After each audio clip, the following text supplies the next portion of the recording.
Hello everyone, my name is Kaiju Cooper, and today we are taking a look at the masterpiece movie series MPM-12 Optimus Prime. Here he is in all of his very, very expensive glory. I don't know why all these Japanese figures insist on having such long names, but yeah, here he is. Anyway, I have him now, and he is absolutely gorgeous. But before we take a deeper look at the figure, let's take a look at the packaging here. Here's the box.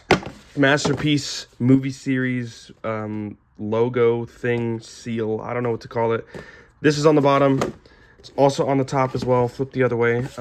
Taking a look at the front of the box. Just some product shots of the figure here with the Transformers Bumblebee movie logo. And turning it to the side, Optimus Prime, nice headshot there, and shot of the truck. Turning it to this side, the box was slightly damaged right out of the case from the GameStop. But, you know, here it is. Very nice shot of the truck there with the little cat ears. Back of the box, more product images, articulated head, articulated hands, articulated chest plates, matrix leadership, blaster storage, just a lot of stuff. Includes 2 accessories, figure, and instructions.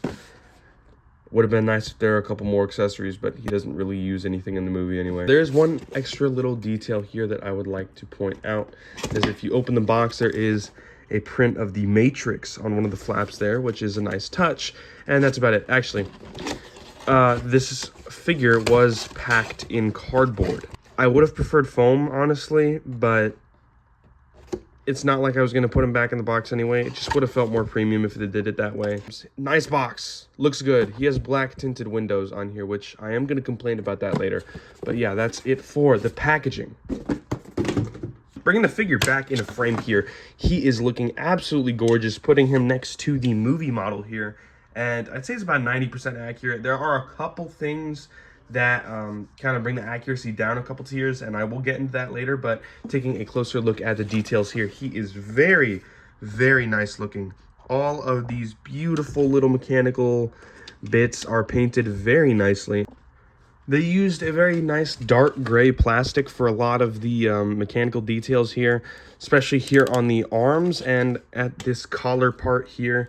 I don't know if the camera's picking it up that well, but there is a very nice silver dry brush right there, which definitely brings out a lot of that mechanical detail, makes it look very nice. My experience with this figure was very weird. Getting it out of the box for the first time, I could not really comprehend how detailed it looked, because while there are a lot of Transformers figures from the movies that try and replicate the mechanical detailing in terms of sculpting, none of them really try to do it in terms of paint. Here is the leader class Revenge of the Fallen Optimus Prime here.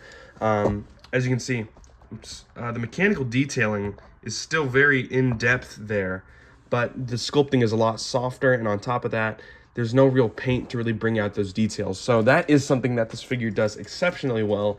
It looks and feels very premium, not as premium as you would want for $130, but it's getting there, and I still really, really enjoy this figure quite a bit. Coloration is great. It's definitely a lot grittier. It's not as bright as a lot of the Hasbro Transformers, you know, the modern Generations figures. There are a couple more things I would like to go over before I get to the comparisons and articulation, that being the die-cast metal parts on this figure, which was a very nice touch. Lifting up this leg part here, this gas tank part right here is die-cast metal. I don't know if you can tell that well on camera, but it is unpainted. It is very nice feeling. Definitely adds a more premium feel to the figure here. I think that these top brow parts of the truck windows are die-cast metal as well. They feel pretty cold, and the undersides of them seem to be pretty metallic looking. I don't know how well you can tell on camera though. So there's that. The last piece of die-cast metal here is the Matrix, which is obviously housed in the chest, you know. Looks very, very nice. This did not appear in the movie, so this was just an extra little detail they threw in. It's pure die-cast metal, this entire thing. The silver part of this, camera, please focus. The silver part of this is actually just unpainted die-cast metal. There is a very nice shiny gold paint in the middle with that all-spark blue. Turning it around, there is a 5mm port on the back, so I don't know, you could plug a gun into it or something. And yeah, that's about it for the Matrix. Now, while we are on accessories, he does only come packed with one other one. It is his Ion Blaster, which looks very nice. It does fold up for storage, which I will also cover in a bit. So nice mechanical detailing as well. The blaster looks great in his hand. I would have liked some dry brushing on this. Would have helped bring out some more details. It is a lot smoother in terms of surface detail compared to the actual figure itself. There is definitely a lot less mechanical detailing here, which is not necessarily a bad thing. It looks very nice, 100% accurate from what I could tell. And yeah, that's about it for his accessories. There is a 5mm port at the front of the gun, so if you have some blast effect parts, you can plug them in. I don't have the right color. It's supposed to be orange, but this just shows off what I'm trying to say here. So that looks pretty nice.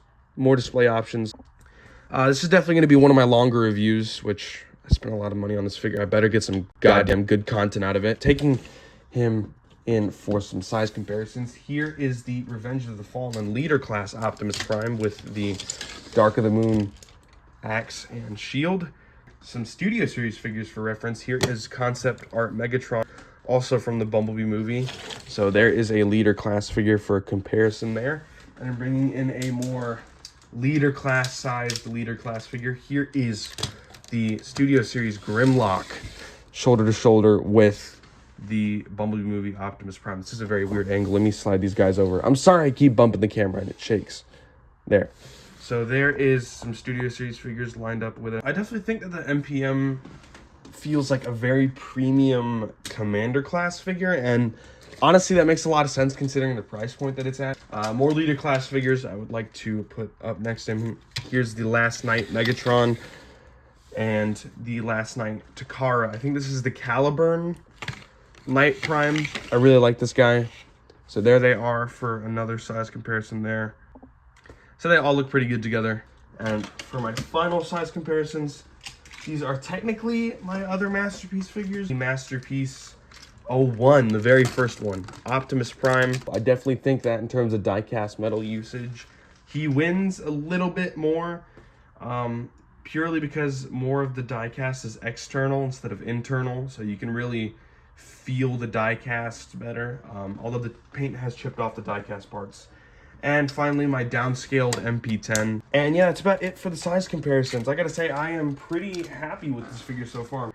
That being said, the main complaints stem from the truck mode, which we are about to get into right now. And here's the truck mode. It looks pretty good.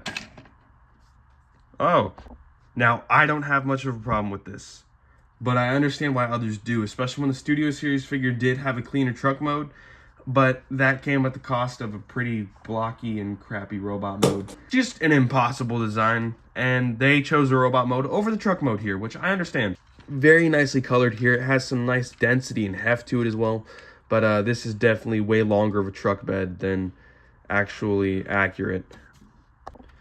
It's a good truck mode until about right here, then it's just crap at the end. They did try by adding this though. I appreciate the effort, but the truck bed is not looking good at all. Another massive complaint people have with this figure are the little cat ears right there. And I'm gonna be honest, I really don't care. I thought it was charming. I thought it was cool. I liked them. But because of that, people have given this figure the nickname of Neko Prime.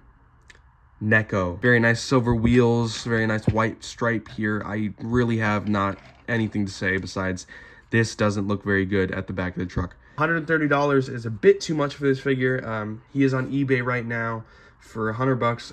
For that price, I do recommend this figure. It is a very, very fun figure. And to give this figure a final rating, I'd give it a 8.5 or a 9 out of 10. Pretty good, pretty good. They could have done better. Join the Discord. Link should be in the description or in the top comment. Probably check the description. I usually forget to add the top comment anyway. Follow my Twitter. It's absolute cancer. And make sure you subscribe and hit the notification bell because I stream every Friday on this channel. And so, yeah, hope you guys enjoyed. Kiss your mother for me, and I'll see you in the next video. Bye-bye. Hey guys, Future Kaiju Cooper here, currently in my bathroom. I overpaid for this thing. I'm returning it. Don't pay $130. Some of you are gonna go in the comments and say, oh, but this is $120. There's taxes. Also, look at my Transformers Band-Aid. So yeah, don't pay $130. Pay $100. It's going up for that much on Amazon. Pay $100. Okay, bye-bye.